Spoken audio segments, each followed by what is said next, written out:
like women got a penny for every time they heard about bridging the gap in tech, the gender pay gap in general would not exist anymore, because we have been hearing about it. At least I have been hearing about it since a decade. Like we're bridging the gap, tech and women in tech. We have more inclusivity. This, that, these are the steps that we're taking. But I feel at the end of the day, even today, tech companies continue to struggle with being inclusive, right? Right. I mean, it's a very valid point that especially the big techs like Microsoft, Meta, Google, and I think a recently published report showed that these companies have reduced their DEI initiatives by 90%. So the budget allotted has been downsized to the point where even the job postings related to the people who lead these diversity and inclusivity movements in the companies, the jobs have been reduced by 44%. And at the same time, these are the companies which are building these innovative AI models. Yes.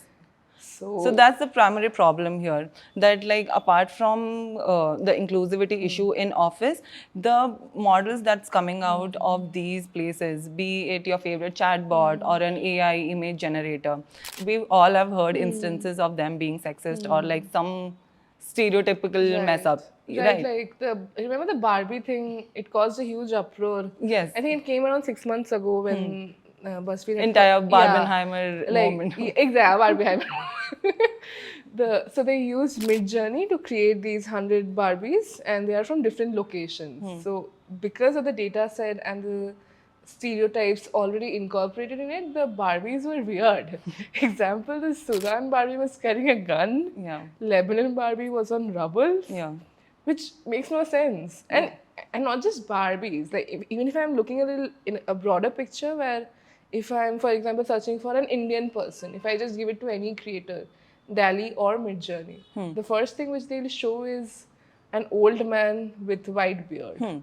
So like exactly. So if you prompt a person instead of being specific about it being a female, the more often the probability of the output being male, something around men is way high. And there's a reason for it. I think OpenAI also mentioned in one of their blog posts that while they were building the data set for one of their image generators, they had to remove a major number of women images because they were more prone to being sexualized or objectified, and that led to being a more male dominated data set. And eventually we've seen it, like we've heard stories of it, like if I mean, even when OpenAI whole reshuffling drama was happening, right? So the only person you can think about when it comes to OpenAI female is Meera Murati. Yes. And even she was replaced. There's a problem, this problem exists because the way the media also covers the tech industry in general, right? I mean, for instance, the latest New York Times, yes, the who's who of AI list. I mean, they managed to point out 12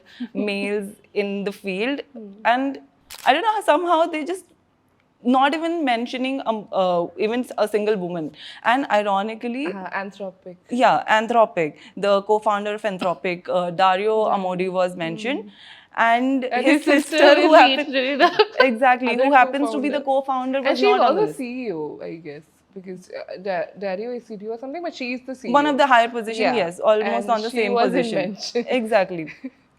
And And I think that, I mean, when I was talking to people from Wells Fargo, like I told you about the Pride series, right? So I was talking to people from Wells Fargo, Walmart, etc., and they said it's more on the going to the LGBTQ community, but they said that companies really need to understand that even though you have policies at the management level, they need to be implemented on ground. It boils down to the people you are working with. fair. So, I mean, no matter understanding that one size is not enough for all and you need to make exceptions. Yeah, baby steps, right? Baby steps, right? Yeah, Like how at you least mentioned. start by giving the credit or acknowledging the work that's being done. I mean, forget credibility, give acknowledgement, and then you can take ahead to credibility. Yeah, the problem has persisted since I think the 1800s.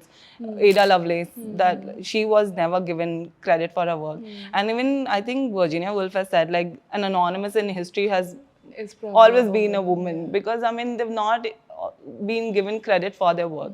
This is still secondary. I mean, and this starts from like companies itself have being more inclusive, hiring more women, and when like the CNBC report, for example, like when that comes in the news, it just feels like the situation is worsening. And even though we have the amount of innovation, breakthroughs every second year, but if that problem continues to persist somewhere in the vacuum, You won't have a fully functional chatbot or an LLM, whatever that is, as in whatever that an is, AI model. AI model it is. It's not going to be foolproof until and unless you have a clean data set. And how to make that happen is to include people from diverse communities. Yeah. Not just women, people from queer community, because there's extremely lack of data around.